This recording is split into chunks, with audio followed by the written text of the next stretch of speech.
గం గణపతియే నమః. శ్రీ గురుభ్యో నమః. శ్రీ కోద రంగనాథాయ నమః. తిరుప్పావైలోని 20వ పాసురమును తెలుగు భాష అనువాదంలో తెలుసుకుందాం. ఈ 20వ పాసురంలో నీలాదేవి యొక్క సౌందర్యాన్ని వర్ణిస్తూ శ్రీకృష్ణ స్వామిని మేలుకొల్పమని గోదాదేవి కోరుచున్నది.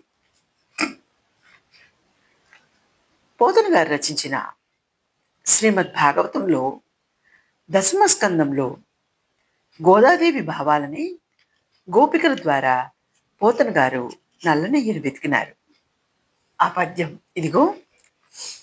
కలయో వైష్ణవమాయయో ఇతర సంకల్పార్థమో సత్యమో తలపం నేరకయున్నదాననో యశోదాదేవి గానో పరస్థలమో బాలకుడెంత ఈతని ముఖస్తంభయ్యజాండ ప్రజ్వలమై ఉండుటకేమి హేతువో మహాశ్చర్యంబు చింతింపగన్.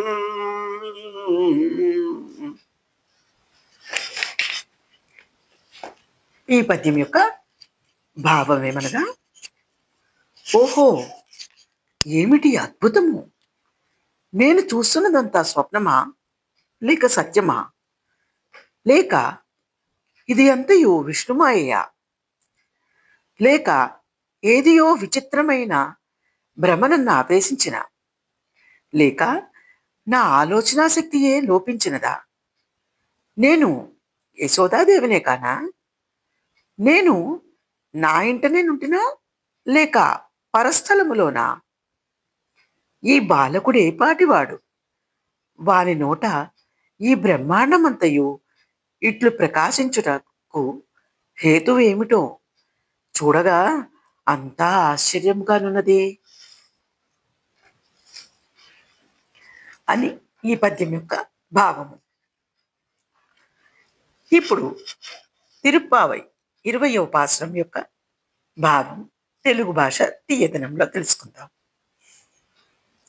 33 కోట్ల దేవతలకు భయాన్ని పోగొట్టే బలశాలి, నిద్రమేలుకు ఆశ్రిత రక్షణ సామర్థ్యం గలవాడా, శత్రువులకు దుఃఖాన్ని కలుగజేసే నిర్మలుడా, నిద్రమేలుకు. ఇట్లు లేపినా మారు పలకకపోవటంతో మళ్ళీ నీలాదేవిని లేపుతున్నారు. కలశం వంటి వక్షస్థలం, ఎర్రని అదరం, సన్నని నడుము కల పూర్ణురాలైన నీలాదేవి, శ్రీ మహాలక్ష్మి మేలుకో. లేచి ఏమి చేయాలి అంటే, ఆలవట్టాన్ని అద్దాన్ని ఇచ్చి నీ నాయకుని మమ్ములను ఇప్పుడే స్నానం చేయించు. ఆలవట్టమనగా విసిరికర్ర అనగా నీ వల్లపుడగు శ్రీకృష్ణునితో కలిసి మేము స్నానమాడినట్లు చేయుము. ఇదే కదా మన వ్రతం. విష్ణు చిత్తు తనూజాయై గోదాయై నమః.